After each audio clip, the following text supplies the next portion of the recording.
MBN 종합뉴스 오늘의 주요 뉴스입니다. 완연한 봄 날씨에 남도는 벚꽃이 만개해 분홍빛으로 물들었습니다. 코로나19가 여전히 기승을 부리고 있지만 명소마다 봄을 즐기려는 상충객의 발길이 이어졌습니다.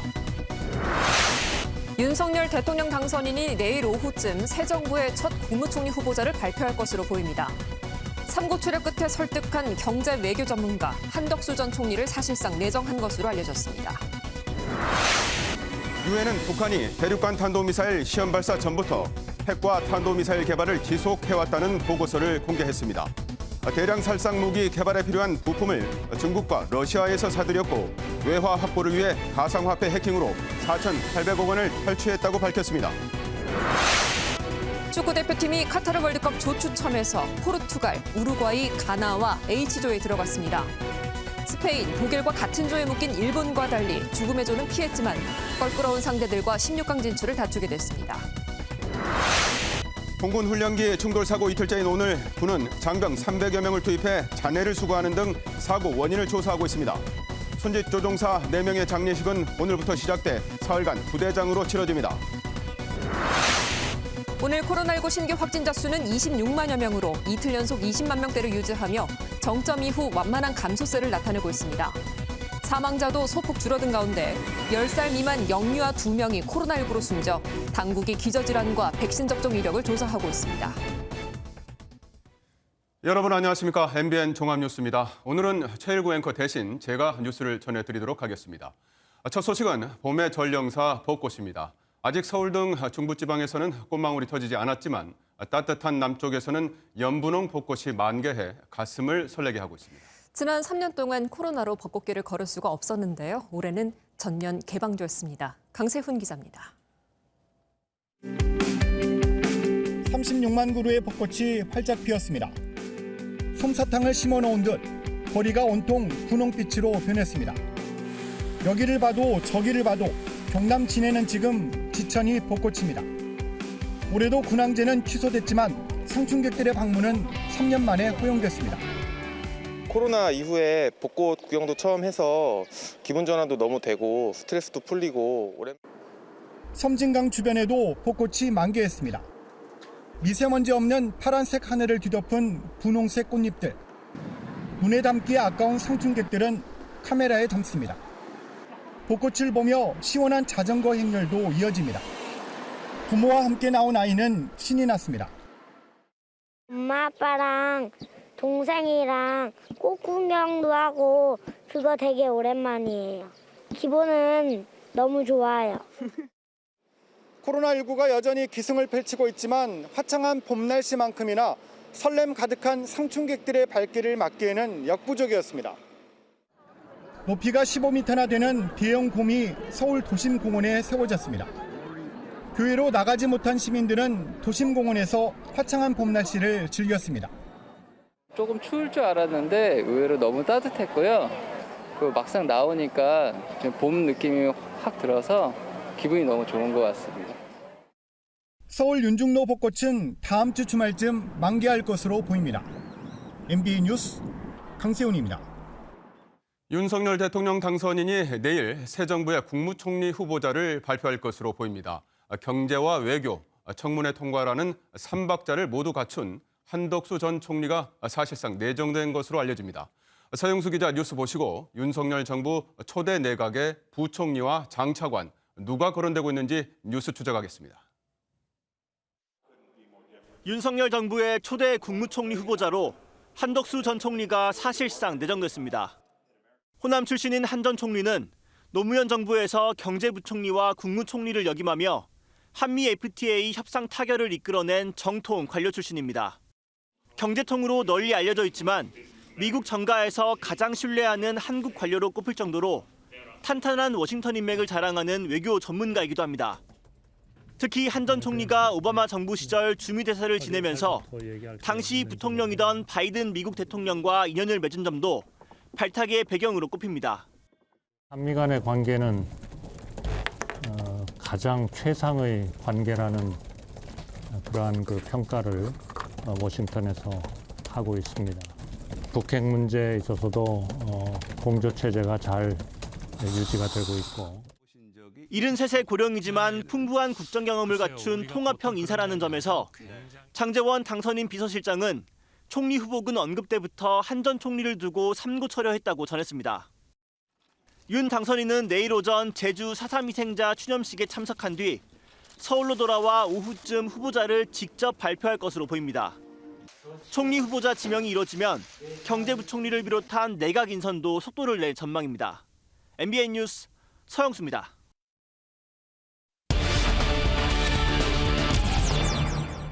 네, 뉴스 추적 시간입니다. 내일 총리 후보자가 발표된다면 이제 초대 내각 구성이 첫걸음을 띄게 되는데요. 경제부총리 겸 기재부 장관이 다음 순서일 것으로 보입니다. 정치부 황재원 기자와 함께 자세한 이야기 나눠보도록 하겠습니다. 황재원 기자, 네. 일단 그 총리 인선과 함께 당선인이 초대 내각을 어떻게 구성할 것이냐에 대한 관심이 상당히 크다고요. 네, 오늘도 오전 11시부터 당선인이 통이동 집무실에 나와서 후보들을 추리는 데 집중하고 있습니다. 네. 당선인은 인수위 측이 준비한 초대 국무위원에 대한 인사 파일들을 집중적으로 검토하고 있고요. 장제원 비서실장의 보고도 받았습니다. 네네. 한덕수 총리는 내정된 상태니까 경제부총리 겸 기획재정부 장관과 주요 장관에 대한 분석이 한창 진행 중일 것으로 보입니다. 네, 그렇군요. 일단 뭐 총리는 정해진 것 같고 그렇다면 경제부총리에 대한 관심이 커질 수밖에 없는데 물망에 오르고 있는 사람이 있습니까? 네, 총리 후보로도 거론됐던 임종룡 전 금융위원장과 네. 기재부 1차관 출신의 추경호 재선 의원, 강석훈 전 청와대 경제수석이 물망에 올라 있습니다. 네, 그렇군요. 임 전 위원장 경우에는 당선인 측이 애초 총리 후보로 점찍고 제안을 한 차례 했었는데요. 네. 취재를 해보니까 임 전 위원장은 총리나 경제부총리를 떠나 공직에 맞는 것에 대해서 현재 고민이 좀 큰 것으로 알려져 있습니다. 네네. 그리고 추경호 의원은 박근혜 정부 국무조정실장을 거쳤는데요. 현직 재선 의원인 게 좀 장점으로 꼽히고 있습니다. 네네. 추경을 놓고 국회와 씨름하는 홍남기 경제부총리 사례를 보면 좀 알 수 있듯이 네. 이 경제부총리가 사실은 여야와 어떤 관계를 이어나가느냐 네. 가장 큰 임무 중에 하나입니다. 그런 측면에서 현역 의원은 당선인도 좀 장점이 될 것이다 이렇게 판단을 할 것으로 보이고요. 네네. 인사청문회 역시 현역 의원은 좀 무사 통과 가능성이 크지 않습니까? 네. 이런 게 감안될 것으로 보입니다. 네, 그렇군요. 그리고 강석훈 전 청와대 경제수석은 현재 당선인 정책특보 역할을 맡고 있는데요. 네. 대선 선대위에서 경제 공약 수립에 큰 기여를 한 것으로 알려져 있습니다. 네, 그렇습니다. 어느 정도 이제 총리와 부총리가 결정이 된 것 같은데 그렇다면 이제 장관들이 누가 될 것이냐 이것도 굉장히 관심인데 장관 하면은 법무부 장관 그리고 행안부 장관 등이 가장 관심이 많이 쏠리겠죠? 그렇습니다. 이 기재부 장관, 법무부 장관, 행안부 장관이 사실 3대 핵심 장관이라고 봐도 무방한데요. 네. 법무부 장관에는 이른바 윤석열 핵심 관계자의 리더인 권성동 의원, 네. 그리고 권영세 인수위 부위원장, 정점식 의원 등 검찰 출신 정치인들이 일단 손꼽히고 있습니다. 네. 여기서 좀 감안해야 될 것은 권성동 의원은 오는 8일 치러지는 당 원내대표 경선에 출마할 가능성이 있기 때문에 네. 장관이 의원 겸직은 가능하지만 원내대표가 나간 장관을 하는 건 조금 이상하지 않습니까? 네네네. 그래서 이게 변수가 될 수 있고요. 그리고 윤 당선인이 정치인이었던 추미애 당시 법무부 장관과 크게 대립하지 않았습니까? 네, 그랬죠. 때문에 본인도 정치인을 법무부 장관 시키기는 좀 부담이 될 것이다. 네. 이런 분석이 나옵니다. 네네. 때문에 법조인으로 권익환 전 남부지검장, 네. 구본선 법무연수원 연구위원, 조상철 전 서울고검장 등도 네. 거론되고 있습니다. 그렇다면 행안부 장관은 누가 물망에 오르고 있습니까? 네, 행안부 장관에는 현재 청와대 이전 TF 팀장으로 활약 중인 윤한홍 의원과 당선인의 측근 중 한 명인 이철규 총괄보좌역, 네. 그리고 윤재옥 국민의힘 선대위 전 상황실장이 거론이 되고 있습니다. 네네. 그런데 이분들은 다 현역 의원이고 정치인이지 않습니까? 네. 근데 행안부 장관은 선거 주무부처입니다. 그리고 지방선거를 코앞에 두고 있기 때문에 네. 행안부 장관에 정치인이 좀 어울리지 않지 않느냐 네네. 그런 말이 나와서 비정치인을 발탁할 가능성도 네. 적지 않아 보입니다. 네, 그렇군요. 무엇보다 이제 첫걸음이 시작되는데 무엇보다도 이제 국민들을 위해서 열심히 일할 수 있는 장차관들이 뽑혀야 되겠습니다. 지금까지 정치부 황재원 기자였습니다. 네, 다음 소식입니다. 대통령 집무실 이전을 두고서 공방을 벌였던 청와대와 인수위가 안보 관련성이 적은 일부 비용을 우선 지급하는 방안을 논의하고 있습니다. 이르면 오는 5일 이 국무회의에 상정될 것으로 보이는데 협상이 길어지면 별도의 임시 국무회의를 여는 방안도 나오고 있습니다. 조창훈 기자입니다. 윤석열 당선인이 집무실 용산 이전을 위해 요구한 예비비 496억 원 중 일부가 이르면 다음 주 국무회의에서 처리될 것으로 보입니다. 이철희 청와대 정무수석과 장제원 당선인 비서실장은 이 문제를 두고 꾸준히 소통을 이어왔습니다. 장제원 실장과 이철희 수석 간의 그런 소통과 협의 창구는 이번 주 내에도 이루어질 것으로 저는 알고 있습니다. 다만 예비비 규모는 아직 확실치 않습니다. 청와대는 집무실 이전으로 안보 공백, 특히 한미연합훈련에 투입되는 합동참모본부의 작전 수행에 지장이 있어서는 안 된다는 입장입니다. 이에 따라 국방부의 합참 건물 이전비 118억 원 등이 축소될 전망인데 협상 과정에서 1차 예비비 규모는 더 줄어들 수도 있습니다. 합의가 지연될 경우 주후반 별도의 임시국무회의를 열 가능성도 제기됩니다. 윤 당선인 측 핵심 관계자는 국무회의는 화상으로 언제든지 할 수 있다며 이 같은 관측에 힘을 실었습니다. 문 대통령과 윤 당선인의 첫 회동으로 집무실 이전이 가시화됐다는 평가이지만 취임식이 열리는 다음 달 10일 이전 집무실 이전을 마무리 짓기는 현실적으로 어려울 것으로 보입니다. MBN 뉴스 조창훈입니다. 안철수 인수위원장이 방탄소년단 BTS의 소속사 하이브를 찾았습니다. 방시혁 의장과 문학의 발전 방향에 대해서 논의를 했고요. 또 하나 BTS의 병역 면제와 관련해서 안 위원장은 언급하지 않았다면서도 새 정부와 국회가 논의해서 결정할 사안이라며 여지를 남겼습니다. 이상은 기자입니다. 안철수 인수위원장이 아이돌 그룹 BTS 소속사 하이브의 방시혁 의장과 담소를 나눕니다. 연습 중인 BTS의 후배 그룹에게 격려도 건넵니다. 열심히 하셔서 그래미상 받으십시오. 감사합니다. 감사합니다.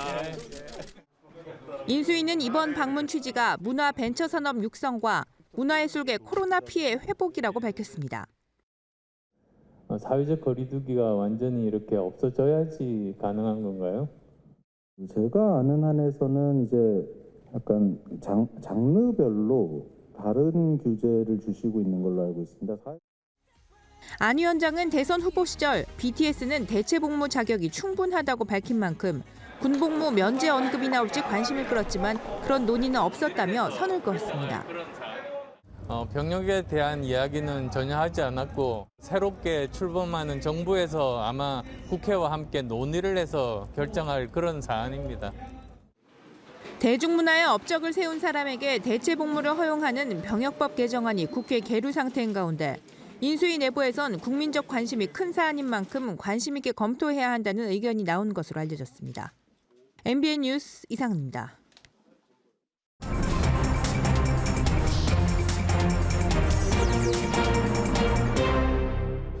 네, 정치권 뒷이야기 알아보는 정치 톡톡 시간입니다. 정치부 박자은 기자 나와 있습니다. 자, 박자은 기자, 정권 말기가 되니까 고위직 인사를 두고 새로운 정부와 갈등이 계속 지연되고 있는데 좀 어떻게 보면 역사가 반복되는 느낌이라고 할까요? 네, 인수위원회가 출범한 지 벌써 보름이 넘었습니다. 출범 초기부터 문재인 대통령과 윤석열 당선인의 오찬이 한 차례 취소되는 등 갈등이 있었죠. 이 상황을 두고 지난 2008년 초 노무현 정부와 이명박 정부가 인수인계할 때와 비슷하다라는 분석이 많은데 들어보시겠습니다. 네네. 아직은 노무현 정부거든요. 지시하고 명령하고 새 정부의 정책을 지금부터 준비하라 이렇게 지시하는 것은 인수위의 권한이 아니거든요.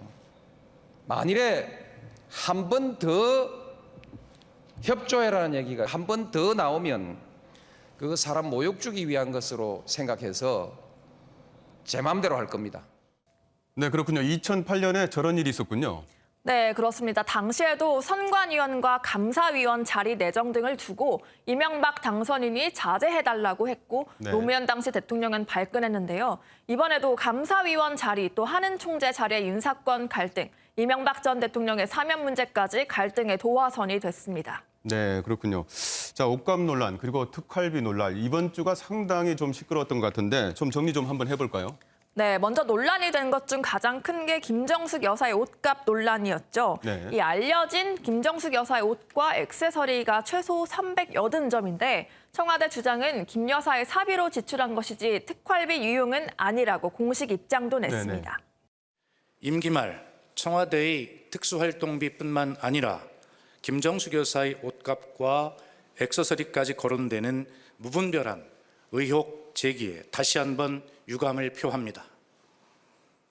최근 법원이 한 시민단체가 청와대를 상대로 정보 공개를 하라고 청구한 소송에서 일부 승소 판결을 내렸지만 네. 이 청와대가 특활비 내역을 공개하지 않으면서 국민의힘 등 정치권에선 이를 문제 삼고 있습니다. 네, 그렇습니다. 김정숙 여사 관련해서 단골 디자이너 그 딸의 특혜 채용 문제도 있지 않았습니까? 네, 그렇습니다. 사흘 전에 제기된 이 김 여사의 단골 디자이너 딸 특혜 채용 의혹을 두고 청와대는 전문성을 갖고 신뢰할 사람을 추천받았고 정상 절차를 거쳐 계약했다고 했는데요. 네. 문제가 되는 건 이 A씨가 프랑스 국적인 재외동포인데 국가공무원법에 따르면 외국인과 복수 국적자는 국가안보 분야나 대통령 보좌 경호 분야에 임용이 제한될 수 있습니다. 네네. 하지만 이에 대해서도 청와대는 설사 외국인이라도 외국인 고용법 규정 조건을 만족하면 채용이 가능하다고 밝혔습니다. 네. 그러니까 청와대는 법적으로 아무런 문제가 없다 이런 입장이고 인사 논란이 또 있습니다. 대우조선해양의 신임 대표 이사 이 문제도 있지 않습니까? 네, 그렇습니다. 문 대통령 동생의 대학 동기 박두선 사장이 2018년부터 고속 승진을 거친 뒤 지난달 대우조선해양 신임 대표로 선임되면서 논란이 됐는데 네. 인수위는 모렴치한 알박기 인사다라고 하고 청와대는 민간기업 인사에 관여한 바가 없다라고 하면서 갈등 구도가 더 심화됐습니다. 네, 그렇군요. 인사 문제 참 복잡한 문제입니다. 이제 그 윤석열 당선인 이야기로 좀 넘어가 볼까요? 내일 대통령 전용기를 처음 탄다면서요? 네, 그렇습니다. 윤 당선인은 내일 제주를 찾는데요. 지난 2월 5일 제주 강정마을을 찾았을 때 한 약속을 지키기 위해서입니다. 4.3 희생자 추념식에 참석하는데 공군 2호기가 배정됐습니다. 네. 대통령 전용기인데요. 당선인이 대통령에 준하는 예우를 받기 때문에 요청이 있을 시에 2호기를 타게 됩니다. 네네. 다들 들어보신 코드 1, 이건 1호기인데 기체가 더 작고 항속 거리가 짧아서 국내나 러시아, 일본 등으로 제한됩니다. 네네. 당선인은 당선 즉시부터 대통령 경호처의 전담 경호대 경호를 받고 업무상 필요하면 해외 갈 때 1호기를 타고 또 필요시에 대통령 전용 헬기도 탈 수 있습니다. 네. 당선인 신분이 공군 2호기를 타는 건 이번이 처음입니다. 네, 알겠습니다. 박자은 기자의 정치 톡톡 여기까지 듣도록 하겠습니다. 네, 뉴스 이어갑니다. 북한이 국제 제재 상황에서도 핵과 탄도미사일을 개발해왔다는 유엔의 보고서가 공개됐습니다. 필요한 부품은 중국과 러시아에서 조달했다는 내용이 담겨 있고요. 가상화폐를 해킹해서 외화 4,800억 원을 확보한 것으로도 파악되었습니다. 배준우 기자입니다. 유엔 대북제재위원회가 공개한 보고서입니다. 지난해 9월 북한 영변 핵시설에서 새로운 건물이 건설되고 증기가 방출됩니다. 같은 시기 평산 우라늄 광산에선 컨베이어가 설치되고 철도 이동이 감지됩니다. 보고서는 북한이 최근 대륙간 탄도미사일 시험 발사를 감행하기 전인 지난해 9월부터 올해 1월까지 핵과 미사일 개발을 계속해왔다고 지적했습니다. 북한이 중국과 러시아에서 탄도미사일 부품과 기술을 확보하고 있다는 내용도 담겼습니다. 모스크바 주재 북한 외교관이 수년간 탄도미사일용 합금 수천 통과 러시아 순항미사일 설계도를 넘겼고 중국에서도 수출이 제한되는 미사일 엔진 부품이 조달됐다고 밝혔는데 중국과 러시아는 모르는 사실이라며 부인하고 있습니다. 국가 차원에서 도와줬다기보다는 북한이 국력을 기울여서 ICBM 핵 관련 기술을 확보하고 있는 거고요. 북한은 또 가상화폐 거래소들을 해킹해 총 4,800억 원 이상을 훔친 것으로 파악됐습니다. 이런 가운데 미 재무부는 미사일 개발과 연관된 북한 로켓공업부와 합장강 무역공사 등 5곳을 추가 제재하기로 했습니다. 미 바이든 정부가 북한의 ICBM 도발 이후 8일 만에 제재에 나서며 경고하고 있지만 북한의 추가 도발에 대한 우려가 이어지고 있습니다. MBN 뉴스 배준우입니다.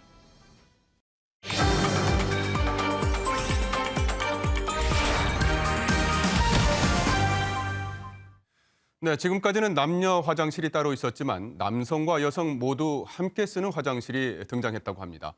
장애인도 이 화장실을 편하게 이용할 수 있다고 하는데 모두가 함께 이용하는 화장실이 왜 등장했는지 김태형 기자가 취재했습니다. 트랜스젠더 A씨는 여성으로 태어났지만 스스로 남성에 더 가깝다고 생각합니다. A씨는 화장실을 갈 때마다 불편을 겪는 순간이 한두 번이 아닙니다. 사회적으로 여성스럽다라고 느껴지는 외모와는 좀 거리가 먼데 저는 법적 성별이 여성이기 때문에 저를 보고 소리를 지르시거나 나가세요 이렇게 말을 하신 적도 있고. 화장실 사용이 불편한 사람들을 위해 설계된 새로운 화장실이 국내 대학의 첫 선을 보였습니다. 남녀 구별을 없애면서 장애인, 비장애인 구분도 없앴습니다.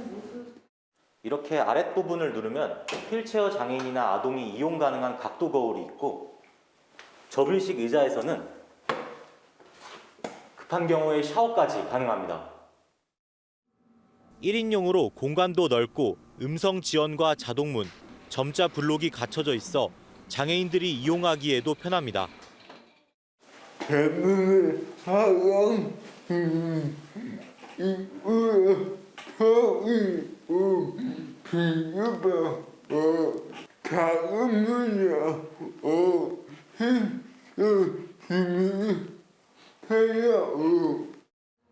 성중립 화장실은 2015년 미국 백악관에 설치될 정도로 해외에선 자리 잡아가고 있습니다. 국내에선 지난해 6월 이 대학병원에 설치되며 공론화가 됐습니다. 최대한 조심스럽게 일단 들어가는 편인 것 같아요. 여기는 그냥 편하게 눈치 안 보고. 성범죄를 우려하는 시선도 있지만 화장실이 성범죄의 원인은 아니라는 게 전문가들의 지적입니다. 모두를 위한 화장실에서 여성이 위험할 것 같다면 여성이 안전하지 않다는 것을 우리가 더 뼈저리게 느껴야 하고요. 화장실 사용이 불편한 사람들은 그 어디도 갈 수 없거든요. 성중립 화장실은 성소수자를 배려하는 차원을 넘어 누구나 화장실을 이용할 권리를 보장하는 수단으로 바뀌고 있습니다. 성중립 화장실이 알고 보면 모두의 화장실인 이유입니다. MBN 뉴스 김태형입니다. 경남 사천에서 공군 훈련기 충돌 사고로 순직한 조종사들의 빈소가 마련됐습니다. 오늘부터 사흘 동안 부대장으로 치러지는데요. 사고 현장 인근 주민들도 조기를 달고 조종사들을 애도했습니다. 강영호 기자입니다. 공군 KT-1 훈련기 충돌 사고로 순직한 조종사 4명의 장례식이 오늘부터 시작됐습니다. 부대 내 체육관에 마련된 빈소에서 사흘간 진행되며 영결식은 모레 거행될 예정입니다. 장례식 첫날 서욱 국방부 장관과 박인호 공군 참모총장 등 군 주요 인사들이 빈소를 찾아 유가족을 위로했습니다. 공군은 유가족의 요청에 따라 모든 장례 절차는 언론의 비공개로 이뤄지며 조문은 일반 시민도 가능하다고 밝혔습니다. 인근 주민들은 사고 충격에서 아직 벗어나지 못하면서도 조기를 다는 등 순직 조종사들에 대한 애도에 동참하고 있습니다. 발인 하도록 그냥 애도하는 마음으로서 조기를 하자 이래가지고 저희 마리아선도 가야지 그러면. 공군 참모차장을 본부장으로 하는 비행사고 대책본부는 이틀째 조사를 이어가고 있습니다. 제3훈련비행단 장병 300여 명을 투입해 잔해를 수거하는 한편 사고 조사 인원도 현장에서 원인을 파악 중입니다. 모든 가능성을 열어둔 채 경위를 파악 중인 군은 사고 원인에 대한 추정을 삼가달라고 당부했습니다. MBN 뉴스 강용호입니다. 오늘 오전 현대중공업 울산조선소에서 폭발 사고가 발생해 1명이 숨졌습니다. 부산의 한 식당에선 화재가 났는데요. 인명피해는 없었습니다. 사건 사고 소식 김영현 기자입니다. 보호구를 착용한 감식 요원들이 건물 안을 둘러보고 있습니다. 오늘 오전 7시 50분쯤 현대중공업 울산조선소 판넬 조립 2공장에서 폭발 사고가 발생했습니다. 이 사고로 가스를 이용해 철판을 절단하는 작업을 하던 협력업체 소속 50대 남성이 의식을 잃고 병원으로 옮겨졌지만 끝내 숨졌습니다. 당시 사고 현장에는 다른 동료 2명도 함께 있었습니다. 현대중공업 울산조선소는 원청과 하청을 포함해 3만 명이 넘는 근로자가 일하는 사업장으로 중대재해처벌법 적용 대상입니다. 고용노동부는 해당 작업을 중지시키고 중대재해처벌법 위반 여부를 조사하고 있습니다. 절단기 관련한 폭발이라서 불이 붙을 정도가 아니었고요. 폭발만 바로 펑 하고 이루어진 거죠. 오늘 새벽 5시 10분쯤 부산 일광면의 한 식당에서 불이 나 40분 만에 꺼졌습니다. 인명피해는 없었지만 목조로 된 방갈로 세 채가 불에 탔습니다. 경찰과 소방당국은 정기적 요인으로 불이 난 것으로 보고 자세한 화재 원인을 조사하고 있습니다. MBN 뉴스 김영현입니다. 코로나19 신규 확진자 수는 26만 명대로 서서히 감소하는 추세입니다만 안심할 수는 없는 상황입니다. 확진자 5명 중 1명이 고위험군으로 확인이 됐고요. 10살 미만의 영유아 사망자가 2명 발생했습니다. 조희로 기자입니다. 오미크론 확산세는 감소 추세로 접어들었지만 위중증은 계속해서 1000명대를 유지하고 있습니다. 사망자도 339명으로 좀처럼 줄어들 기미가 보이지 않는 가운데 서울과 부산에서 10세 미만 영유아 2명이 코로나로 숨져 누적 13명이 됐습니다. 당국은 이들에 대해 백신 접종 이력과 기저질환 여부를 조사 중입니다. 신규 확진자는 26만 4,171명으로 이틀 연속 20만 명대를 기록했습니다. 일주일 전과 비교하면 7만 명가량 줄어든 수치로 완만한 감소폭을 보이고 있습니다. 하지만 확진자 가운데 60세 이상 고위험군이 21.2%로 확진자 5명 중 1명을 차지하고 있어 안심하긴 이릅니다. 전문가들은 신속한 치료제 처방으로 고위험군의 중증 화율을 낮추는 게 관건이라고 지적합니다. 그분들의 대부분이 재택관리 중에는 치료제를 거의 못 받고 있어요. 대면 진료를 종합병원, 상급병원까지 다 빨리 확대를 하고 치료제를 좀 더 적극적으로. 이런 가운데 월요일부턴 거리 두기가 10명 밤 12시로 완화됩니다. 곧 위중증 사망자도 정점에 이를 것으로 보이는 만큼 이들을 효과적으로 관리하는 게 엔데믹으로 가기 위한 필수 관문이 될 것으로 보입니다. MBN 뉴스 조희로입니다.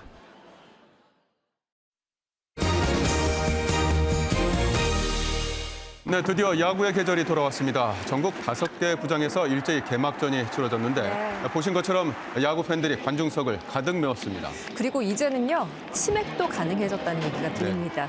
이 코로나19도 한 방에 날아가기를 좀 기대해 보겠습니다. 네, 구경호 기자와 함께 개막전으로 가보시겠습니다. 코로나19 여파로 각종 제한을 뒀던 프로야구가 관중석을 100% 개방하면서 코로나19 이전을 떠오르게 하는 모습을 연출했습니다. 뛰어앉기 제한도 풀려서 함께 온 팬들은 예전처럼 바로 곁에 앉아서 응원을 했습니다. 흥이 별로 안 났는데 같이 앉으니까 막 박수도 같이 칠 수 있고 재밌는 것 같아요. 지난 시즌까지 금지됐던 취식도 풀려 이른바 치맥 응원도 즐겼습니다. 너무 좋죠. 먹을 수 있어서 직관하는 맛이 더 좋은 것 같아요. 출범 40주년을 맞아 성대하게 개막한 올 시즌 프로야구는 첫날부터 풍성한 기록이 나왔습니다. SSG 선발 폰트는 NC를 상대로 9이닝 동안 27명의 타자에게 출루를 허용하지 않는 퍼펙트 투구를 했습니다. LG는 6이닝 무실점 투구를 펼친 플러코의 맹활약에 힘입어 양현종이 나선 기아를 9대0으로 꺾고 4년 연속 개막전 승리를 챙겼습니다. 메이저리그 출신으로 기대를 모은 키움의 푸이그는 1안타와 2개의 볼넷을 기록했습니다. MBN 뉴스 구경호입니다. 러시아가 예고를 했던 대로 우크라이나 수도 키이우에서 병력을 철수시킨 정황이 포착됐습니다. 그리고 전쟁이 길어지면서 교황이 직접 키이우를 방문하는 것을 검토하고 있고요. 미국은 우크라이나에 탱크를 지원할 것으로 알려졌습니다. 고정수 기자입니다. 우크라이나의 수도 키이우 인근 안토노프 공항. 비행기 경납고는 반토막이 났고 다른 건물도 모두 포격당했습니다. 우크라이나 침공 직후부터 이곳에 주둔해왔던 러시아군은 5차 평화협상 진전에 따른 군사작전 축소 발표 후 자취를 감췄습니다. CNN 방송은 미 국방부 관리의 말을 인용해 현지 시간 지난달 31일 러시아군이 공항을 떠난 것으로 믿고 있다고 밝혔고 위성 사진으로도 확인된다고 보도했습니다. 우크라이나 당국은 일부 철수 사실을 인정하면서도 수도 인근 전투가 완전히 중단된 건 아니라고 밝혔습니다. На півночі нашої країни продовжується відхід окупантів. Повільний, але помітний. Десь їх виганяють з боями. Десь вони самі залишають позиції. 미국은 우크라이나에 탱크 지원을 시작할 것으로 전해졌습니다. 뉴욕타임스는 젤렌스키 대통령의 요청에 따라 우방국과 협력해 구소련제 탱크를 이송할 것이란 미 정부 관리의 발언을 전했습니다. 구체적인 조달 시점이나 규모, 조달 방식은 알려지지 않았습니다. 이번 조치는 러시아가 화력을 집중해온 돈바스 지역 방어력 증강 차원으로 교착 국면에 빠진 전쟁에 새 국면이 도래할 수 있다는 분석이 나옵니다. MBN 뉴스 고정수입니다.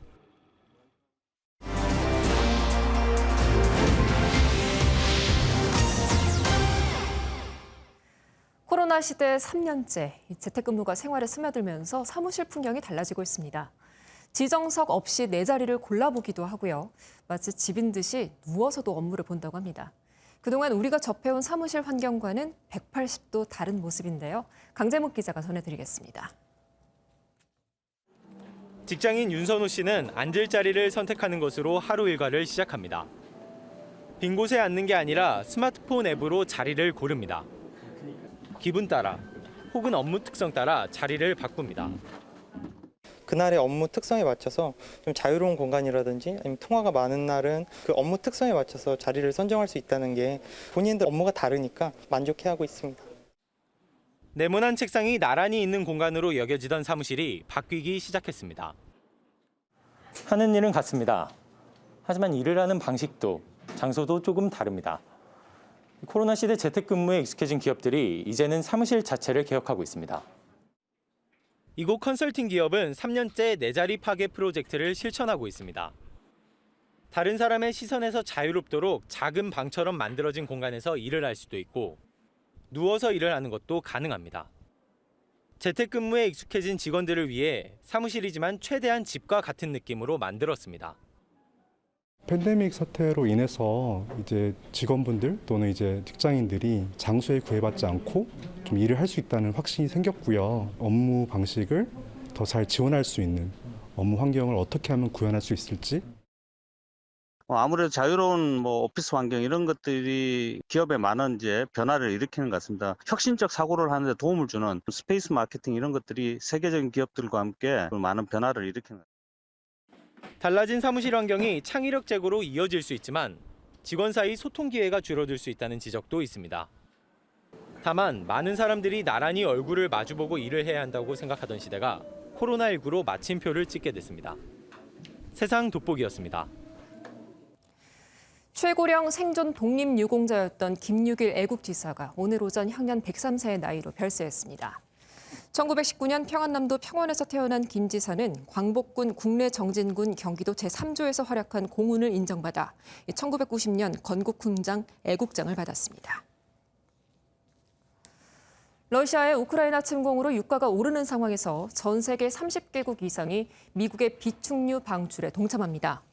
바이든 미 대통령은 백악관 연설에서 전 세계 동맹과 비축류 방출을 조율해왔다며 30개 이상 국가가 비상회의를 소집해 수천만 배럴을 추가로 시장에 방출하기로 합의했다고 밝혔습니다.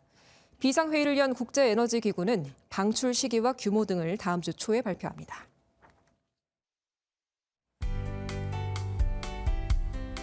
봄이 무르익어가고 있습니다. 벌써 남쪽에는 벚꽃이 만개했고요. 전남 구례에서도 이렇게 하얀 눈송이가 활짝 피어오른 모습입니다. 이제 중부지방의 벚꽃도 고개를 들기 시작했고 다음 주 주말쯤이면 서울에서도 벚꽃 나들이 즐기실 수 있겠습니다. 내일도 날은 참 좋겠습니다. 낮 동안은 공기질도 걱정 없겠는데요. 다만 크게 나는 일교 차이는 주의해 주셔야겠습니다. 내일 아침 서울은 4도, 내륙을 중심으로는 0도 안팎으로 출발하면서 춥겠습니다. 한낮에는 서울 16도, 남원과 상주가 17도까지 오르면서 아침과 낮과 밤의 기온차가 큰 폭으로 벌어지겠습니다. 내일은 전국이 대체로 맑겠습니다. 다만 인천과 경기 남부, 충남 지역은 내일 밤 미세먼지 농도 나쁨 단계 보이겠습니다. 남부지방은 한낮에 포근하다 못해 덥게도 느껴지겠습니다. 울산 16도, 광주와 대구는 18도까지 오르겠습니다. 내일 아침 경북 북부 내륙으로는 서리가 내리고 얼음이 어는 곳도 있겠습니다. 한낮에는 강릉이 16도, 원주가 17도까지 오르면서 동해안 지역은 15도 안팎을 보이겠습니다. 날은 계속 화창하겠고요. 다가오는 목요일에 중서부와 호남에 비 소식 들어 있습니다. 날씨였습니다. 네, 영상 속으로 전해드릴 시간인데요. 안동균 기자가 부산 남천동에 벚꽃길을 담아왔습니다.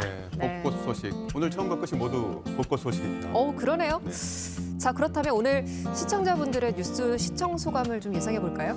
시청 소감이라 네. 어떤 소감이 있을까요? 꽃밭에서 뉴스 본 날이요.